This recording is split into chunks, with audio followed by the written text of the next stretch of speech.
One of my dreams for a long, long time was to climb the Kilimanjaro. I decided to do it just because it's a dream, and there's a point in time I wanted the dream to become a reality. So I don't know if it's because I read about it, because we love Africa in our family. I wanted to do it for many, many years now. There was always a good reason why I couldn't. Most of the time was because I didn't have the time, or I was not well prepared enough, or. Things happen, and they happen for a reason, I believe. And it was perfect to do it the way I did it and with the people I did it. To get the decision to do it and to actually do it is the biggest, the most difficult thing. You know, that was like the window of opportunity that will never happen again in my life. So I decided that this time, no excuse, I was going to do it. And I was going to do it properly. Like everything in life, when you have a clear objective, which was, let's climb the Kilimanjaro, then you have to be diligent in terms of planning and detailed planning. And then once you have your detailed planning, you have to have a detailed training plan, and you have to be very, very disciplined about it. You have to follow it to the rule, because we had too little time in terms of, you know, end of August to the 22nd of September. But when I was at work, I was climbing the Mont Royal 6 to 7 times a day. In pound, I had 45 pounds more than I have today, like 2 months ago. And it was clear that to carry these pounds to the top was going to be more than challenging, it was going to be impossible. When I told my guide, look, I'm going to come with my friends and we have only 1 week. He wrote to me saying, Bernard, look, it's an illusion to think that you can climb at your age.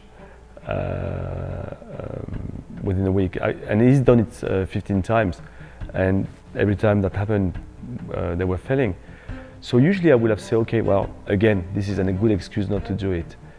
But this time, because it was with my friends, and that will never happen again. It's passion about each other, it's trust. It's a kind of, you know, we love each other, and so. But we believe in each other. We believe that everybody in the team has the physical and mental strength to do it. When the time is going to come that I want to give up, when the time is going to come that my body and my brain doesn't function, just because pure lack of oxygen or whatever, when I lose everything, all my energy, I will focus on one thing, to bring back this rock. I mean, it depends that it's the rock I brought back from the top to my son Taj. The whole story is my environment is people environment. It's all about the people. So I can be in an office, I can be in a town, I can be wherever you want, as long as I've got people with me and I feel that we're sharing and the same will, the same dream, the same, you know, the same objectives, then I'm good. And then I tell you, I don't feel the difference between the people here in the office or the people there climbing the Kilimanjaro.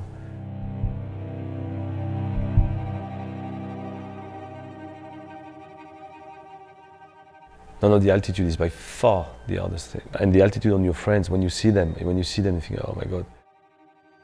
So when we were climbing the last day was really, really challenging. First of all, we slept a couple of hours at, I think it was 13 or 14,000 feet.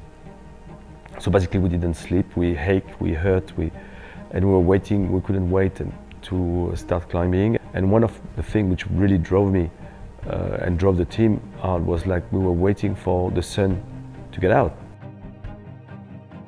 And we had doubt, I'm sure we all had doubt while we were climbing before in the dark. But when the sun is out and you reach the summit and you realize it's not the summit, you still have 200 meters, 600 feet to reach the summit, then it's really, really disturbing. It's really like, you know, you've done it. At the end of the day, you believe you've done it, and you want to give up, and your body wants to give up. And it had happened to us with our friend. I mean, he was like exhausted, and we were all exhausted, but he was exhausted, and he wanted to stop, basically. You know, like I thought, you know, what happened if I don't reach the summit? I never thought about what about if they don't achieve it. And when we reached this place, I mean, that hit me like, oh wow, And you know, it was a very simple answer, like, well, we reach it together or we don't. At this point in the trek, we either do it together or we don't. But this is very interesting about this trek, is like you do things for the others. You know, you start this trek for you, and then during the trek you do it for the others, not for you. And then when you arrive at the top, it's not like, yes, you know, I succeed, or yes, I made it, you know, very few people do it, blah, blah, blah, blah. It's all about, first of all, like, you're very tight, so you cannot like be jumping up and down. And the second thing is a deep feeling of satisfaction. Not proud, but like deep feeling of satisfaction that you and your friends are together and you achieve something very, very strong together.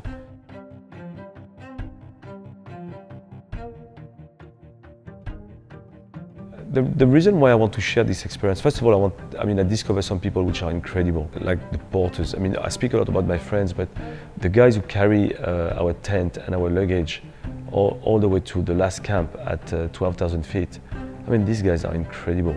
They are nice, they smile, they suffer like us. I mean, everybody says, oh yes, they're local, they don't suffer. They do suffer. It's like in any extreme situation, when you connect with somebody, you truly connect to somebody.